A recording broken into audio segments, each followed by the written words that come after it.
वजीर बल्दियात सिंध सईद गनी ने कहा है कि आर्ट्स काउंसिल ऑफ पाकिस्तान गुज़िश्ता एक दिहाई से जो खिदमात अंजाम दे रहा है, इसकी मिसाल माजी में नहीं मिलती। आर्ट्स के शोबे में आर्ट्स काउंसिल की खिदमात जहाँ काबिल सताइश हैं, वहाँ सिंध हुकूमत और मोहम्मद अहमद शाह की खिदमात को भी फरामोश नहीं किया जा सकता। इन ख्यालात का इजहार उन्होंने आर्ट्स काउंसिल ऑफ पाकिस्तान के तहत मुनक्किदा तीसरी आर्ट्स साला थीसिस शो के मौके पर बहैसियत मेहमान खुसूसी खिताब और बादे अज़ा मीडिया से बातचीत करते हुए किया। सूबाई वजीर ने नुमाइश का दौरा किया और तलबा और तालिबात के बने फन पारों पर उन्हें दाद दी। उन्होंने मौजूदा एक स्टॉल पर जाकर वहां के काम को देखा और उन्हें सराहा। इसमें हर सूबाई हुकूमत का ये फर्ज बनता है कि वो ये सारे काम करे, जो फाकी हुकूमत का बनता है वो भी करे।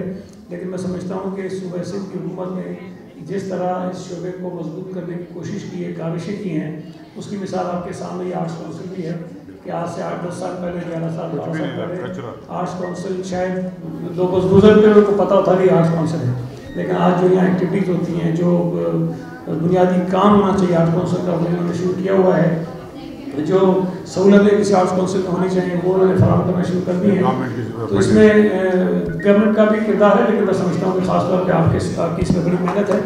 और ये जिस तरह 4-4 साल का बच्चों को कोर्स करवाया जाता है और बाकायदा उनको एक तालीम और तरबियत दी जाती है इस काम में, उसके नताइज आपके सामने आपने खुद देखा है। ये मेरे कहने की बात नहीं है, मैं इनको मुबारकबाद पेश करता हूँ कि इतने बेहतर तरीके से शहर की सूबे की खिदमत कर रहे हैं। मुझे तौहीन अदालत का ताहाल कोई नोटिस नहीं मिला, अलबत्ता मीडिया के तवस्सुत से कुछ खबरें मिली हैं। मैंने सुना है, मैंने किसी टीवी चैनल पे देखा था, मुझे नोटिस तो नहीं मिला। मैंने सुना था कि शायद अदालत में मेरे मुतल्लिक़ के मेरे खिलाफ कोई तौहीन अदालत की दरख्वास्त किसी ने दायर की है। जब नोटिस आएगा तो हाजिर हो जाएंगे।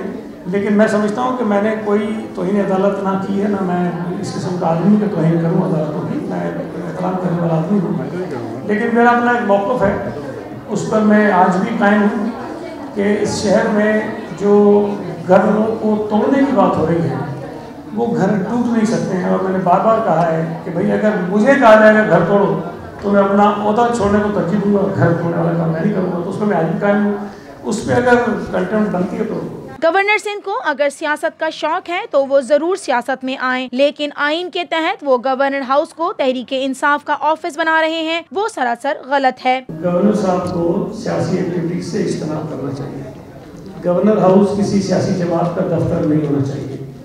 अगर उनको पॉलिटिक्स करने का शौक है, गवर्नर का ओहदा छोड़े, दोबारा इलेक्शन लड़े, असेंबली में आए, कोई और काम करें। लेकिन अगर गवर्नर हाउस में बैठ के अपनी पार्टी की मीटिंग्स करेंगे, अपने सियासी इत्तेहादियों को राज़ी करने की कोशिशें करेंगे, तो ये मैं समझता हूँ कि वो अपना जो बुनियादी उनका काम है, जो कॉन्स्टिट्यूशन का रोल है, उससे वो इनहराफ कर रहे हैं।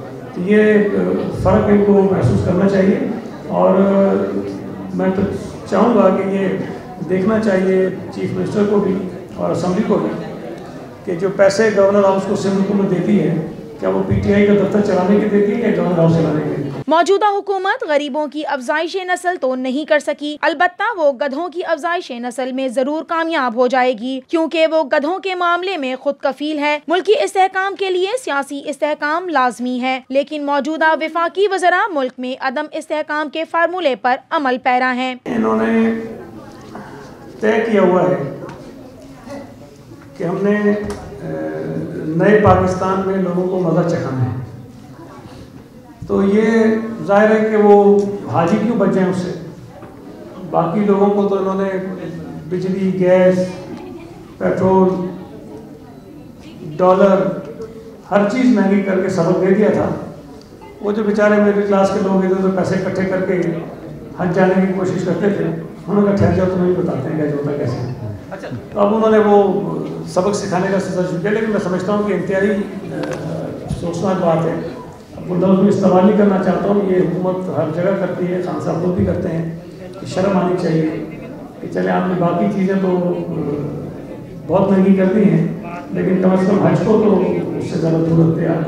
और मैं देख रहा हूँ कि लोग जो दलाइल देते हैं कि जी हज तो उस पर फ़र्ज़ है जिसकी ताकत हो, जो अफोर्ड कर सके। तो इन्होंने ये तय कर लिया है कि हज अब अमीरों नहीं करना, बस गरीबों के बस की बात नहीं है। तो बहरहाल बड़े अफसोस की बात है। पीटीआई की जानिब से सिंध हुकूमत पर दबाव के सवाल के जवाब में वजीर बल्दियात सिंध ने कहा कि हम पर कोई दबाव नहीं है और न ही हम दबाव लेने वाली जमात हैं। उन्होंने कहा कि हम मुतमईन होकर सूबे सिंध की हुकूमत को चला रहे हैं और हमें इनसे कोई परेशानी नहीं है। ये आर्ट तो सिखाते हैं, आपको सुन के खुशी होगी कि हम इनको उर्दू ज़बान भी पढ़ा रहे हैं और अंग्रेज़ी भी पढ़ा रहे हैं।